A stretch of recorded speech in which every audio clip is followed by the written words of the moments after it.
శబరిమల ఆలయం దట్టమైన అడవుల మధ్య ఉన్న ఒక రహస్య ప్రదేశం. ఇది భక్తి, తపస్సు మరియు రహస్యాలు కలిసే పవిత్ర స్థలం. ఇక్కడ అయ్యప్ప స్వామిని పూజిస్తారు. ఈయన్ని శివుడు మరియు విష్ణువు కలయిక వల్ల జన్మించిన కుమారుడిగా భావిస్తారు. అసలు ఇది ఎలా సాధ్యం? ఇది కేవలం నమ్మకమా, లేక ఇందులో ఏదైనా లోతైన రహస్యం దాగుందా? అన్నిటికంటే ఆశ్చర్యమైన విషయం ఏంటంటే, ఈ ఆలయంలోకి స్త్రీలను ఎందుకు అనుమతించరు? దీని వెనుక ఏదైనా మతపరమైన కారణం ఉందా, లేక ఇది తరాల నాటి ఆచారమా? ఈ ఆలయ చరిత్రను లోతుగా పరిశీలిస్తే ఎన్నో విస్తుపోయే నిజాలు బయటపడతాయి. అందులో ఆశ్చర్యపోయే విషయం ఏంటంటే, అయ్యప్ప స్వామిని దర్శించుకునే ముందు భక్తులు అక్కడ ఉన్న ఒక మసీదు చుట్టూ కూడా ప్రదక్షిణ చేయాల్సి ఉంటుంది. అసలు ఒక హిందూ ఆలయానికి మసీదుకు మధ్య ఉన్న వింత సంబంధం ఏంటి? ఆ మసీదు ఎవరిది? ఎవరు కట్టించారు? అంతేకాకుండా శబరిమల ఆలయంలోకి ప్రవేశించే ముందు ప్రతి భక్తుడు 41 రోజుల పాటు కఠినమైన బ్రహ్మచర్య దీక్ష, సాత్విక జీవితాన్ని ఎందుకు గడపాలి? ఇంత కఠినమైన నియమాలు అసలు ఎందుకు? సాధారణ మనిషి నేరుగా ఈ గుడిలోకి ఎందుకు వెళ్ళకూడదు? ఇది కేవలం ఆచారమా, లేక దీని వెనుక ఏదైనా గొప్ప ఆధ్యాత్మిక శక్తి అనేది ముందా? ఈ ప్రశ్నలన్నిటికీ సమాధానం మన చరిత్ర పుటలోని పురాతన కథల్లో దొరుకుతుంది. ఈ కథ మనల్ని రాక్షసుల ఆగడాలు మరియు దేవతల శక్తుల వైపు తీసుకెళుతుంది. వీడియోలోకి వెళ్ళే ముందు మీరు గనక మన యూట్యూబ్ ఛానల్ను ఫస్ట్ టైం చూస్తున్నట్టయితే ఇప్పుడే మన ఛానల్ను సబ్స్క్రైబ్ చేసుకోండి. ఎందుకంటే మీరు సబ్స్క్రైబ్ చేసుకొని మాకు సపోర్ట్ చేస్తే మేము ఇంకా మంచి మంచి కంటెంట్ ఉన్న వీడియోస్ను మీ ముందుకు తీసుకువస్తాము. అందరికీ నమస్తే. మన ఛానల్ రాజు పోరస్కి స్వాగతం. Life is unpredictable. ఇక టాపిక్లోకి వెళ్ళిపోతే, ఈ శబరిమల కథ మహిషాసురుడు అనే క్రూరమైన రాక్షసుడి దగ్గర ప్రారంభమైంది. మహిషాసురుడు బ్రహ్మదేవుడు కోసం ఘోర తపస్సు చేసి ఆయనను ప్రసన్నం చేసుకుంటాడు. బ్రహ్మ ప్రత్యక్షమై వరం కోరుకోమంటే తనకు చావులేని వరం కావాలని అతడు బ్రహ్మను అడుగుతాడు. కానీ పుట్టిన ప్రతి ప్రాణికి మరణం తప్పదని బ్రహ్మ చెబుతాడు. అప్పుడు మహిషాసురుడు ఒక ఉపాయం ఆలోచించి తన మరణం కేవలం ఒక స్త్రీ చేతిలో మాత్రమే జరగాలని వరం కోరుకుంటాడు. స్త్రీలు బలహీనులని, ఏ స్త్రీ కూడా తనను చంపేంత శక్తివంతంగా ఉండదని అతని నమ్మకం. కానీ ఆ నమ్మకమే అతడికి ముప్పుగా మారింది. వరం పొందిన తర్వాత మహిషాసురుడు రెచ్చిపోయాడు. 3 లోకాలను ఆక్రమించి ముఖ్యంగా స్త్రీలను చాలా హింసించడం మొదలుపెట్టాడు. దేవతలకు ఇక వేరే దారి లేక శివుణ్ణి ఆశ్రయించారు. కానీ ఆ రాక్షసుడిని చంపే హక్కు కేవలం ఒక్క స్త్రీకి మాత్రమే ఉంది. అప్పుడు శివుడు పార్వతీదేవిని దుర్గా రూపం దాల్చమని కోరుకుంటాడు. పార్వతీదేవి మహాకాళి, మహాలక్ష్మి మరియు మహాసరస్వతి అంశతో ఒక దివ్యమైన శక్తిగా మారుతుంది. దుర్గాదేవి మహిషాసురుడికి మధ్య భయంకరమైన యుద్ధం జరిగింది. ఆ యుద్ధంలో దుర్గాదేవి మహిషాసురుడిని సంహరిస్తుంది. అయితే ఈ కథ ఇక్కడితో అయిపోలేదు. ఈ యుద్ధం తర్వాత ఒక కొత్త దైవిక సంఘటన జరిగింది. అదే అయ్యప్ప స్వామి జననానికి కారణమైంది. శబరిమల రహస్యాలు దీనితోనే ముడిపడి ఉన్నాయి. మహిషాసురుడి మరణంతో మరో కొత్త సమస్య పుట్టుకొచ్చింది. అదే అతని చెల్లెలు మహిషి. మహిషి కేవలం ఒక రాక్షసి మాత్రమే కాదు, గత జన్మలో ఆమె త్రిమూర్తుల అవతారమైన దత్తాత్రేయుడే భార్య. కానీ విధి చిత్రమైంది కదా. తన కర్మల వల్ల దత్తాత్రేయుడి శాపానికి గురై మరుజన్మలో మహిషి అనే భయంకరమైన రాక్షసిగా పుట్టింది. తన అన్నయ్య మహిషాసురుడి మరణం మోసం వల్ల జరిగిందని నమ్మి ఎలాగైనా పగ తీర్చుకోవాలని పగతో రగిలిపోతున్న మహిషి కూడా తన అన్నలాగే బ్రహ్మ కోసం ఘోర తపస్సు చేసింది. సంవత్సరాల తరబడి చేసిన కఠిన తపస్సుకు మెచ్చిన బ్రహ్మ ఆమెకు వరం ఇవ్వడానికి సిద్ధమయ్యాడు. కానీ మహిషాసురుడి విషయంలో చేసిన తప్పును దృష్టిలో పెట్టుకొని ఆమెకు అమరత్వం ఇవ్వడానికి నిరాకరించాడు. అప్పుడు మహిషి దేవతలను కూడా ఆశ్చర్యపరిచేలా ఒక వింత కోరిక కోరింది. శివుడు మరియు విష్ణువు కలయిక వల్ల పుట్టిన బిడ్డ చేతిలో మాత్రమే తనకు మరణం కావాలని కోరుకుంది. అది ఎలాగో అసాధ్యమని భావించిన బ్రహ్మ తప్పనిసరి పరిస్థితుల్లో ఆమెకు వరాన్ని ప్రసాదించాడు. ఆ వరం పొందిన మహిషి తనను అస్సలు ఎవ్వరూ ఓడించలేరని విర్రవీగింది. అలాంటి బుడ్డ పుట్టడం అసాధ్యం కాబట్టి ఇక తనకు తిరుగులేదని అహంకారంతో రెచ్చిపోవడం మొదలుపెట్టింది. భయంకరమైన రూపం దాల్చి లోకాలన్నిటినీ నాశనం చేయడం మొదలుపెట్టింది. ఆమె దెబ్బకు దేవతలు కూడా పారిపోయారు. కానీ ఆమె కథ ఇక్కడితో ఆగిపోలేదు. ఇదే సమయంలో భస్మాసురుడు అనే రాక్షసుడు శివుడు కోసం కఠినమైన తపస్సు చేశాడు. అతని భక్తికి మెచ్చిన పరమశివుడు అతన్ని ఒక వరం కోరుకోమన్నాడు. అప్పుడు భస్మాసురుడు ఆ పరమశివుడినే ఆపదలో పడేసే ఒక విచిత్రమైన వరం అడిగాడు. తాను ఎవరి తల మీదైతే చేయి పెడతానో వాళ్ళు వెంటనే బూడిద అయిపోవాలని అతను పరమశివుడితో కోరుకున్నాడు. అసలే పరమశివుడు బోలాశంకరుడు కాబట్టి అస్సలు ఏమాత్రం ఒక్క క్షణం కూడా మరుమాటగా ఆలోచించకుండా ఆ శక్తివంతమైన వరాన్ని బోలాశంకరుడు ఆ భస్మాసురుడికి ఇచ్చేశాడు. కానీ వరం రాగానే ఆ రాక్షసుడి నిజస్వరూపం బయటపడింది. ఆ వరం అసలు పనిచేస్తుందో లేదో అని పరీక్షించడానికి శివుడి తల మీదనే చేయి పెడతానని అన్నాడు. అది వినగానే పరమశివుడు ఒక్కసారిగా ఉలికిపడ్డాడు. భస్మాసురుడిని ఆపడానికి చాలా ప్రయత్నించాడు. కానీ ఇచ్చిన వరం వెనక్కి తీసుకోలేడు కదా. భస్మాసురుడు శివుడి తల మీద చేయి పెట్టడానికి ముందుకు రాగానే ఆ పరమశివుడు తన త్రిశూలాన్ని కూడా వదిలేసి పారిపోవాల్సి వచ్చింది. సృష్టిని లయం చేసే శివుడే ఒక సాధారణ రాక్షసుడి భయంతో ప్రాణాలు కాపాడుకోవాల్సి వచ్చింది. నిజంగా ఇది చాలా విచిత్రం. భస్మాసురుడు తరుముతుంటే శివుడు దిక్కులు పట్టి పారిపోయాడు. ఇది చూసి బ్రహ్మదేవుడు కూడా కంగారు పడి భస్మాసురుడు శివుణ్ణి పట్టుకోకుండా ఉండేందుకు సమయాన్ని కొంతసేపు ఆపేశాడు. కానీ అది తాత్కాలికమే. సరిగ్గా అదే సమయంలో విష్ణుమూర్తి మోహిని అవతారం ఎత్తాడు. మోహిని ఎంత అందంగా ఉందంటే దేవతలు కూడా తన మాయలో పడిపోతారు. భస్మాసురుడు మోహినిని చూడగానే పూర్తిగా మైమర్చిపోతాడు. ఆమె అందానికి దాసుడైపోతాడు. ఆమె ఏది చెప్తే అది చేయడం మొదలు పెడతాడు. మోహిని అతడితో నృత్యం చేస్తూ మెల్లగా అతన్ని తన మాయలో బంధించి ఆమె చేస్తున్న భంగములను అతను కూడా చేసేలా చేసింది. ఆ నృత్యం మాయలో పడి భస్మాసురుడు తెలియకుండానే తన చేతిని తన తల మీదనే పెట్టుకుంటాడు. మరుక్షణమే భస్మాసురుడు కాలి బూడిదైపోతాడు. కానీ ఇది కేవలం భస్మాసురుడి అంతం మాత్రమే కాదు, ఒక పెద్ద రహస్యానికి ప్రారంభం కూడా. ఇదే అయ్యప్ప స్వామి జననానికి కూడా కారణమైపోయింది. శివుడు ఆపద నుంచి బయటపడ్డాక విష్ణువు మోహిని రూపంలో శివుడికి కనిపించాడు. అక్కడి నుంచి శబరిమల ఆలయ చరిత్ర మొదలవుతుంది. విష్ణువు మోహిని రూపంలో శివుడిని కనిపించినప్పుడు ఆ అందానికి శివుడు ముగ్ధుడయ్యాడు. వాళ్ళిద్దరి దివ్యశక్తుల కలయిక వల్ల అద్భుతమైన బాలుడు జన్మించాడు. హరి అంటే విష్ణువు, హరుడు అంటే శివుడు. వీరిద్దరి అంశతో పుట్టాడు కాబట్టి ఆ బాలుడిని హరిహరసుతుడు అని పిలిచారు. ఆ బాలుడే భవిష్యత్తులో అయ్యప్ప స్వామిగా పూజలు అందుకున్నాడు. ఇదేదో యాదృచ్ఛికంగా జరిగింది కాదు, చరిత్రను మార్చడానికి జరిగిన ఒక గొప్ప సంఘటన. సరిగ్గా ఇదే సమయంలో పందల రాజ్యంలో రాజశేఖరుడు అనే రాజు పిల్లల లేక బాధపడుతూ సంతానం కోసం కఠిన తపస్సు చేస్తున్నాడు. ఒకరోజు రాత్రి పందల రాజు రాజశేఖరుడు అడవిలో పంపానది ఒడ్డున ధ్యానం చేసుకుంటుండగా ఒక చిన్నారి ఏడుపు అతనికి వినిపించింది. ఆ శబ్దం వచ్చిన వైపు వెళ్ళగా అక్కడ ఒక గంపలో దివ్య తేజస్సుతో వెలిగిపోతున్న ఒక పసికందు అతనికి కనిపించాడు. ఆ బిడ్డను చూసి రాజు ఆశ్చర్యపోతాడు. అసలు ఈ బాలుడు ఎవరని ఆలోచిస్తూ ఉండగా అక్కడ ఒక ఆకాశవాణి వినిపించి, మహారాజా, అతను సాదాసీదా బాలుడు కానే కాదు, ఇతన్ని మీ కోటకు తీసుకువెళ్ళి పెంచండి. ఆ బాలుడికి 12 సంవత్సరాలు రాగానే అతని జన్మరహస్యం మీకు తెలుస్తుందని చెప్పాడు. దీన్ని దైవ సంకల్పంగా భావించిన ఆ రాజు ఆ బిడ్డను తన వెంట తీసుకువెళ్ళి మణికంఠ అని పేరును పెట్టడం జరిగింది.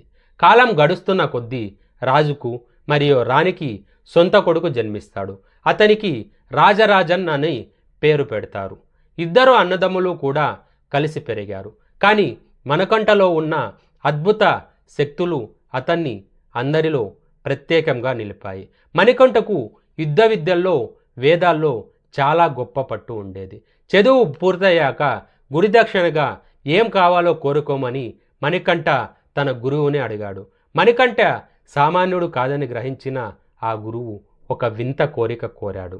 అదేంటంటే, నువ్వు కనుక నిజంగా దైవాంశ సంభూతుడివి అయితే పుట్టుకతోనే గుడ్డి మరియు మూగా అయిన నా కొడుకకు చూపు మరియు మాట వచ్చేలా చేయమని అడిగాడు. సాధారణ మనుషులకు ఇది అస్సలు అసాధ్యం. కానీ అయ్యప్ప స్వామి చిరునవ్వుతో ఆ గురువుగారి కొడుకు తల మీద చేయి పెట్టగానే ఆ పిల్లాడికి చూపు మరియు మాట రెండూ కూడా వచ్చాయి. ఈ వార్త రాజ్యమంతా దావానంలా వ్యాపించింది. మణికంఠ సాధారణ బాలుడు కాదని, సాక్షాత్తు దేవుడని ప్రజలంతా కూడా నమ్మారు. మనకంటే ఈ రాజ్యానికి కాబోయే రాజని రాజశేఖరుడు నిర్ణయించాడు. కానీ ఈ నిర్ణయం కోటలో కుట్రకు దారితీసింది. ఎలాగైనా రాజు కావాలి అని అనుకుంటున్న ఒక దుష్ట మంత్రికి ఇది అస్సలు నచ్చలేదు. దాంతో అతను రాణి దగ్గరికి వెళ్ళి ఆమె మనసులో విషబీజాన్ని నాటాడు. మహారాణితో, మీ సొంత కొడుకు ఉండగా ఎవరో బిడ్డను రాజును చేయడం ఎంతవరకు న్యాయం? దీనివల్ల మీ కొడుకు భవిష్యత్తు ఏమవుతుందో అని రెచ్చగొట్టాడు. అది విన్న రాణి మనసు కూడా విరిగిపోయింది. మణికంఠ మీద ద్వేషం పెంచుకుంది. ఆ తర్వాత మంత్రి రాణి కలిసి మణికంఠను చంపడానికి భయంకరమైన ప్రణాళిక వేశారు. కానీ విచిత్రంగా వాళ్ళు ఆ దైవంతోనే పెట్టుకున్నామని గ్రహించలేకపోయారు. వాస్తవానికి అయ్యప్ప స్వామి అవతార లక్ష్యం నెరవేరే సమయం ఆసన్నమైంది. ముందుగా వేసుకున్న పన్నాగం ప్రకారం మహారాణి తనకు ఏదో భయంకరమైన జబ్బు వచ్చినట్లు నటించడం మొదలుపెట్టింది. రాజ్యంలో వైద్యులంతా వచ్చినా ఆమె జబ్బు మాత్రం నయం కాలేదు. అప్పుడు మంత్రి రాజు దగ్గరకు వచ్చి, రాణిగారి జబ్బు తగ్గాలంటే కేవలం పులిపాలు మాత్రమే మందుగా పనిచేస్తాయని, అవి దొరక్కపోతే మహారాణి గారి ప్రాణాలే పోతాయని చెప్తాడు.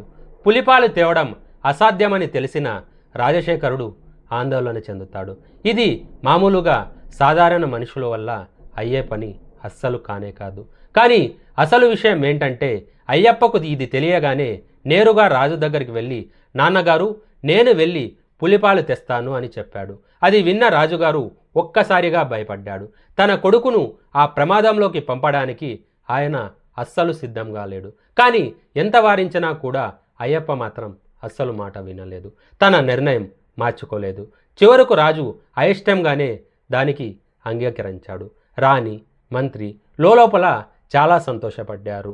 అడవుల్లో జంతువుల చేతిలో అయ్యప్ప చనిపోతాడని, తమ భయం శాశ్వతంగా పోతుందని వాళ్ళు అనుకున్నారు. కానీ ఇదంతా ఒక దైవలీల అని వాళ్ళకి అస్సలు తెలియదు.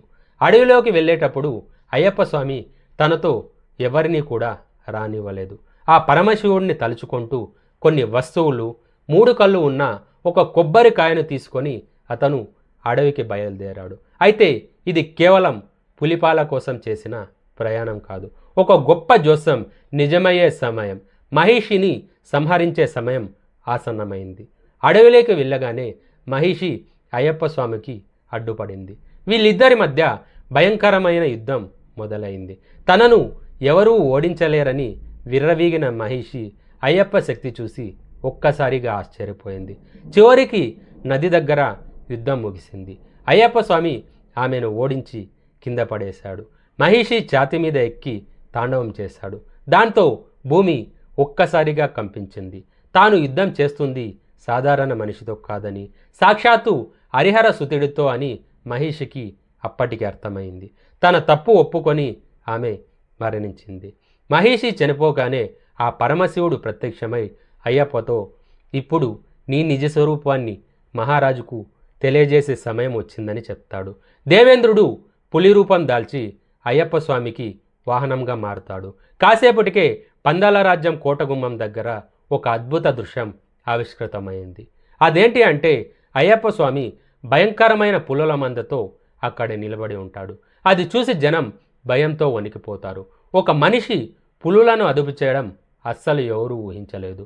మహారాణి, మహామంత్రి ముఖాలు పూర్తిగా పాలిపోతాయి.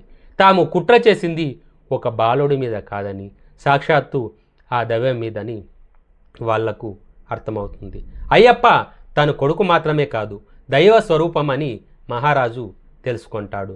మహారాణి, మంత్రి తమ తప్పు ఒప్పుకొని అయ్యప్ప కాళ్ళ మీద పడతారు. అయ్యప్ప వాళ్ళ తప్పులను క్షమించి వాళ్ళను ఆశీర్వదించాడు. ఆ తర్వాత ఆ హరిహరసితుడు ఎవరికీ కనిపించకుండా మాయమయ్యాడు. అయ్యప్ప కనిపించకుండా పోవడంతో మహారాజు దుఃఖంలో మునిగిపోయాడు. అప్పుడు ఒక దివ్యకాంతి వచ్చి అయ్యప్ప తన నిజ రూపంలో కనిపిస్తాడు. అయ్యప్ప మహారాజుతో, నాన్నగారు, నా పని పూర్తయింది. ఇప్పుడు నా కోసం శబరిమల కొండ మీద ఒక ఆలయాన్ని నిర్మించండి. అక్కడ భక్తులు కటన్ను తపస్సు చేసిన తర్వాతే నన్ను దర్శించుకోవాలి అని చెప్తాడు. 41 రోజుల దీక్ష, బ్రహ్మచర్యం, 18 మెట్ల గొప్పతనాన్ని గురించి కూడా చెప్తాడు.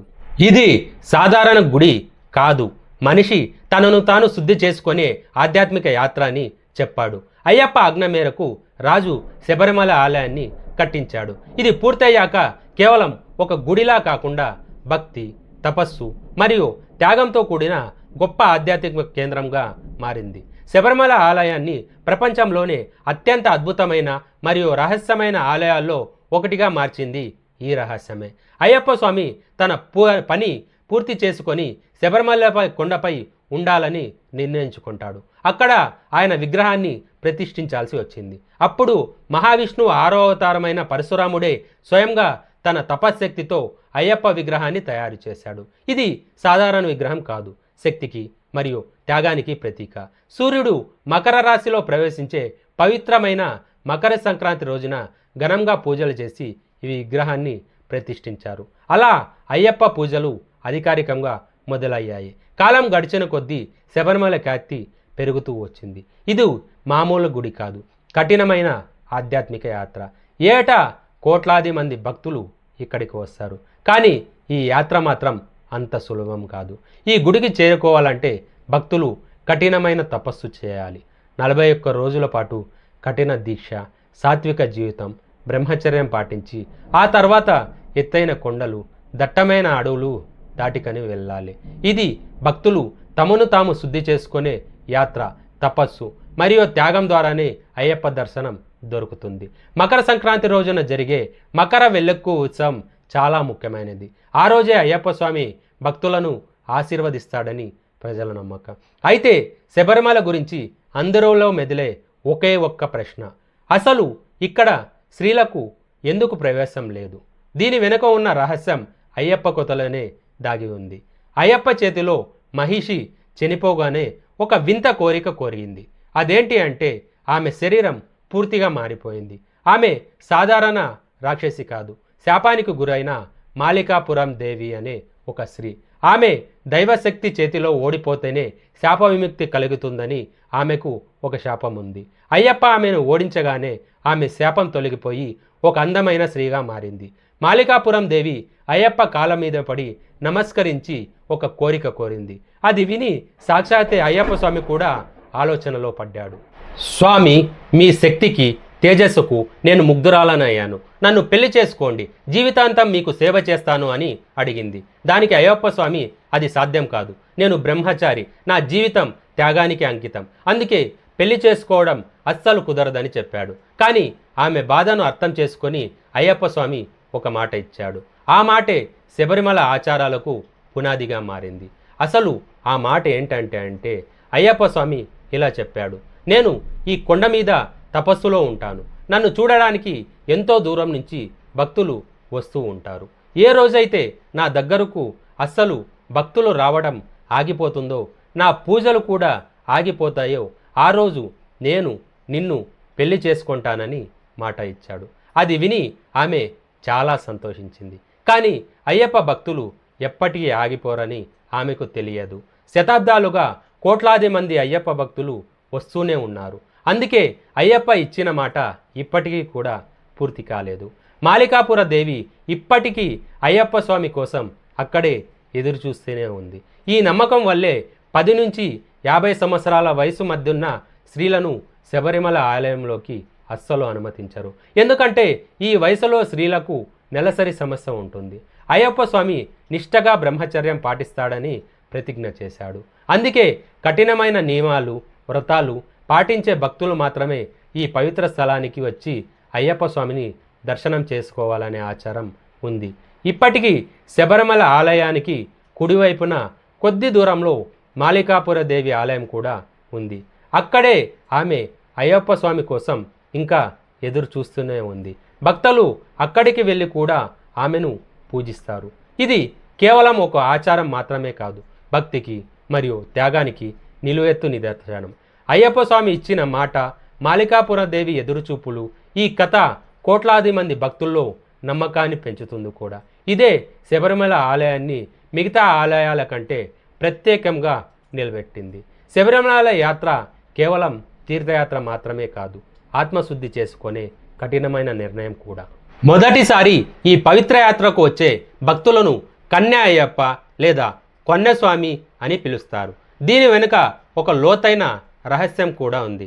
ఏ సంవత్సరం అయితే ఒక్క కన్యస్వామి కూడా శబరిమల ఆలయానికి రాడో, శబరిమల యాత్ర చేయడో, ఆ రోజు అయ్యప్ప స్వామి తాను ఇచ్చిన మాట ప్రకారం మాలికాపుర దేవిని వివాహం చేసుకుంటాడు.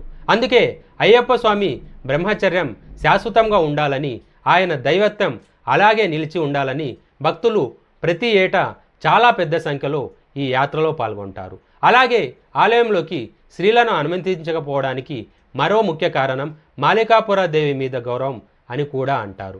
సన్యాసిగా లేదా బ్రహ్మచారిగా ఉన్న దేవుడి దగ్గరకు స్త్రీలు వెళ్తే ఆ దేవుడి ఏకాగ్రతకు భంగం కలిగే అవకాశం ఉంది. అందుకే అయ్యప్ప స్వామి భక్తిలో మునిగిపోయి మగ భక్తులు కూడా బయట ప్రపంచంతో సంబంధాలు తగ్గించుకొని పూర్తి నిష్ఠతో వ్రతాన్ని ఆచరిస్తారు. ఇకపోతే శబరిమలలో జరిగే అతి ముఖ్యమైన ఘట్టం మకర వెల్లుక్కు ఉత్సవం. భక్తులకు దీనిపై ఎంతో నమ్మకం ఉంది. అయితే ఈ పండుగ వెనుక రామాయణ కాలం నాటి ఒక ఆసక్తికరమైన కథ కూడా ఉంది. అయ్యప్ప స్వామి అడవిలో ఘోర తపస్సు చేస్తున్నప్పుడు సాక్షాత్తు శ్రీరాముడు, లక్ష్మణుడు ఆయన్ను కలిశారు. ఇది సాధారణ కలయిక కాదు, 2 యుగాల దైవ స్వరూపాల కలయిక. శ్రీరాముడు విష్ణుమూర్తి అవతారమని అయ్యప్పకు ముందే తెలుసు. అందుకే ధ్యానం నుంచి బయటకు వచ్చి శ్రీరాముణ్ణి కలిశాడు. ఆ రోజే మకర వెల్లుక్కు పండుగగా జరుపుకుంటారు. అయితే ఈ గొప్ప ఉత్సవంలో పాల్గొనాలంటే భక్తులు ముందుగా కఠినమైన సాధన చేయాలి. శబరిమల యాత్ర కోసం మానసికంగా, శారీరకంగా సిద్ధం కావాలి. ప్రతి ఏటా డిసెంబర్, జనవరి నెలల్లో ఈ యాత్ర మొదలై మకర విల్లుక్కుతో ముగుస్తుంది. యాత్ర మొదటి రోజున భక్తులు రుద్రాక్ష లేదా తులసిమాల వేసుకుంటారు. ఇది కేవలం అలంకారం కాదు, ఒక కొత్త జీవన విధానానికి నాంది. ఆ తర్వాత 41 రోజుల పాటు కఠిన బ్రహ్మచర్యం మరియు వ్రతం పాటిస్తారు. ఈ సమయంలో కేవలం సాత్విక ఆహారం తీసుకుంటూ కోపం, భయం, మోహం, అసూయ వంటి భావోద్వేగాలను అదుపులో ఉంచుకుంటారు. ఇది శరీరాన్ని మాత్రమే కాదు, ఆత్మను కూడా శుద్ధి చేసే తపస్సు. శబరిమల యాత్ర అంటే కేవలం మోక్షం పొందడమే కాదు, మానవత్వానికి మరియు సేవకు ప్రతీక. భక్తులు తమ చుట్టూ ఉన్న ప్రతి ఒక్కరిని దైవ స్వరూపంగా భావించి సేవ చేయాలని నేర్పిస్తారు. అహంకారాన్ని పూర్తిగా వదిలేయాలి, అందరినీ స్వామి అని పిలవాలి. ఇది కేవలం ఆధ్యాత్మికంగా కాదు, శారీరకంగా కూడా అయ్యప్ప స్వామి ఉనికిని ఆస్వాదించే యాత్ర. అందుకే శబరిమలను కేవలం ఒక పుణ్యక్షేత్రంగా కాకుండా ఒక గొప్ప శక్తి కేంద్రంగా భావిస్తారు. ఏటా లక్షలాది మంది భక్తులు కఠిన తపస్సు ద్వారా స్వామి అనుగ్రహాన్ని పొందుతారు. అయ్యప్ప కృప పొందాలంటే కేవలం భక్తితో ఉంటే అస్సలు సరిపోదు. మనసు మరియు శరీరం కూడా స్వచ్ఛంగా ఉండాలి. ఇది కేవలం కాళ్ళతో చేసే ప్రయాణం మాత్రమే కాదు, అంతరాత్మను, అంతర్యామిని శుద్ధి చేసే ఒక గొప్ప యాత్ర కూడా. అయితే ఇక్కడ మిమ్మల్ని ఆశ్చర్యపరిచే మరో విషయం ఉంది. శబరిమల యాత్రలో భక్తులు ఒక మసీదు చుట్టూ ప్రదక్షిణ చేయాలి. ఒక హిందూ ఆలయ యాత్రలో అసలు మసీదుకు ఎందుకు అంత ప్రాముఖ్యత అంటే, శబరిమల యాత్రలో ఎరుమేలి అనే ఒక ఊరు ఉంది. ఇది చాలా ముఖ్యమైన మజిలీ. ఇది గుడికి 60 కిలోమీటర్ల దూరంలో ఉంటుంది. భక్తులు ఇక్కడ తప్పకుండా ఆగాలి. ఇక్కడ అయ్యప్ప గుడితో పాటుగా 500 ఏళ్లుగా యాత్రలో భాగంగా ఉన్న ఒక మసీదు కూడా ఉంది. ఇది వావర్ అనే ఒక సూఫీ సంతుడికి చెందింది. వావర్ అయ్యప్ప స్వామికి పరమ భక్తుడు, అన్ని మతాలను సమానంగా చూసేవాడు. ఆయన భక్తికి మెచ్చి శబరిమల యాత్రలో ఈ మసీదు ప్రదక్షిణను ఒక ఆచారంగా మార్చారు. భక్తులందరూ ఈ మసీదు చుట్టూ తిరిగి తమ యాత్రను ముందుకు సాగిస్తారు. ఇది కేవలం ఆచారం మాత్రమే కాదు, సర్వమత సమ్మేళనానికి చిహ్నం.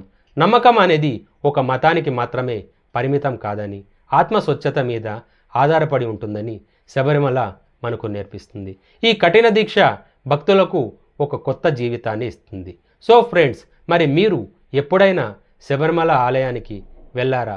ఒకవేళ మీరు గనుక శబరిమల ఆలయానికి వెళ్ళి ఉంటే మీ అనుభవాలు ఎలా ఉన్నాయో కామెంట్లో మాకు తెలియచేయడం మాత్రం అస్సలు మర్చిపోవద్దు. Thank you for watching this video.